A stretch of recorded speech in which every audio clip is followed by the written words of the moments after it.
ಕರೆದಂಥವ್ರು ಇದಕ್ಕೆ ಹೋಗಿ ಆಮ್ ಆದ್ಮಿ ಹೋಗಿ ಈಗ ಬಂದವ್ರು ಇಲ್ಲಿ ಇವರೆಲ್ಲರೂ ಹೋಗಿ ತನಿಖೆ ಮಾಡ್ತೀವಿ ಅಂತ ಹೇಳಿದ್ದಾರೆ. ತನಿಖೆ ಮಾಡಲಿ.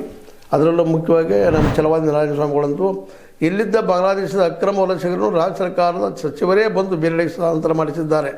ಈ ಪ್ರಕರಣವನ್ನು NIA ತನಿಖೆ ಒಪ್ಪಿಸಬೇಕು. ಛಲವಾದಿ ನಾರಾಯಣಸ್ವಾಮಿ ಇರಲಿ ಅಥವಾ ಇನ್ನೊಬ್ಬ ನಮ್ಮ CN ಅಶ್ವಥ್ ನಾರಾಯಣ ಅಂತ ಅವರು ಹೇಳ್ತಾರೆ, ಅಕ್ರಮ ವಲಸಿಗರನ್ನು ದೇಶದಿಂದ ಹೊರ ಹಾಕುವ ಕೆಲಸ ಆಗಬೇಕು. ಆದರೆ ರಾಜ್ಯ ಸರ್ಕಾರವು ಇಲ್ಲಿ ನೆಲೆಸಿದ್ದವರು ಬಂಗ್ಲಾದವರು ಎಂಬ ಸತ್ಯವನ್ನು ಮುಚ್ಚಾಕಲು ಹೊರಟಿದೆ. ಈಗ ಇವರು ಕನ್ಫರ್ಮ್ ಮಾಡಿಬಿಟ್ಟಿದ್ದಾರೆ, ಇದ್ದಲ್ಲ ಬಂಗಾಳಿಗಳು ಅವ್ರನ್ನ ಕಳಿಸ್ಬೇಕು ಅಂತ. ಅಡ್ಡಿಲ್ಲ, ಬಂಗಾಳಿಗಳಿದ್ರೆ ಕಳಿಸ್ರಿ, ಆದರೆ ಬಂದ್ರೆ ಹಂಗಿಲ್ಲ ಅನ್ನೋ ಪ್ರಶ್ನೆಗೂ ಉತ್ತರ ಹುಡುಕಬೇಕಾಗಿದೆ. ಯಾಕಂದ್ರೆ ಒಂದೇ ದಿನದಲ್ಲಿ ಬಂದಿದ್ದಲ್ಲ ಇದು. ಬಂಗಾಲಲ್ಲೇ ಬೆಂಗಳೂರಲ್ಲೇ ಅಲ್ಲಿ ಇಲ್ಲಿ ಬರಬೇಕಾದ್ರೆ ಎಷ್ಟು ಸ್ಟೇಟ್ಗಳು ದಾಟಿ ಬರಬೇಕು. ಅಲ್ಲಿ ತನಕ ಇಲ್ಲಿ ಬಿಟ್ಟರೆ ಇಲ್ಲಿ ತನಕ ಬಾರ್ಡರ್ ಮೇಲೆ ದಾಟಿ ಹೆಂಗೆ ಬಂದರು, ಯಾವಾಗ ಬಂದರು?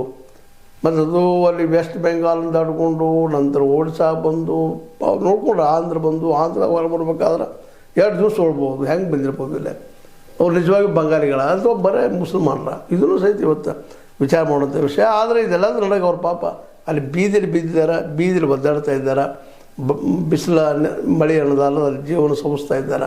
ಅವ್ರಿಗೆ ಪರಿಹಾರ ಅಂತ ಕೊಡ್ರಿ. ಜೊತೆಗೆ 13,000 ಮಂದಿಗೂ ಕೊಡ್ರಿ ಮನೆಗೆ ಕರ್ಕೊಂಡು ಅವ್ರಿಗೆ ಇಲ್ಲ ಅಂತಲ್ಲ, ಅದು ಕೂಡ ಸರ್ಕಾರದ ಕೆಲಸ. ಆದರೆ ಇಲ್ಲಿ ಗಡಬಡಿ ಮಾಡ್ತಾ ಇದ್ದಿಲ್ಲ, ಅದಕ್ಕೆ BJPಗರಿಗೆ ಹೇಳ್ತಾ ಇದ್ದಾರೆ ಯಾಕೆ ಅವ್ರಿಗೆ ಕೊಡ್ತಾರೆ, ಇವ್ರಿಗೆ ಎಷ್ಟಾಗಿ ಕೊಡ್ತಿಲ್ಲ ಅಂತೇಳಿ.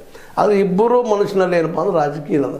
ಇಲ್ಲೇ ಹಿಂದೂಗಳ ಮನಸ್ಸನ್ನು ಹೊಡೆಯುವಂಥ ದಿಶೆಯಲ್ಲೇ BJPಗಳು ಈ ಒಂದು ಬಂಗಾಳಿಗಳದ್ದು ಕರೀತಾರೆ, ಮತ್ತು ಇದ್ದವರೆಲ್ಲ ಮುಸಲ್ಮಾನರು ಬಂಗಾಳಿಗಳು ಅಂತ ಹೇಳ್ತಾ ರಾಜಕೀಯ ಮಾಡೋ ಪ್ರಯತ್ನ ಮಾಡ್ತಾಯಿದೆ. ಮುಂದೆ ಅದೇ ಕಾಲಕ್ಕೆ ಬಂಗಾಳಿಗಳು ಇದ್ದರೂ ಸಹಿತ ಅವ್ರು ಮುಚ್ಚುವಂಥ ಕೆಲಸವನ್ನು ಕಾಂಗ್ರೆಸ್ ಮಾಡಲಿಕ್ಕತ್ತದ ಅಂತೇಳಿ BJPಗರು ಆರೋಪ ಮಾಡ್ತಾ ಇದ್ದಾರೆ. ಒಟ್ಟಾರೆ ಇವರಿಬ್ಬರ ರಾಜಕೀಯ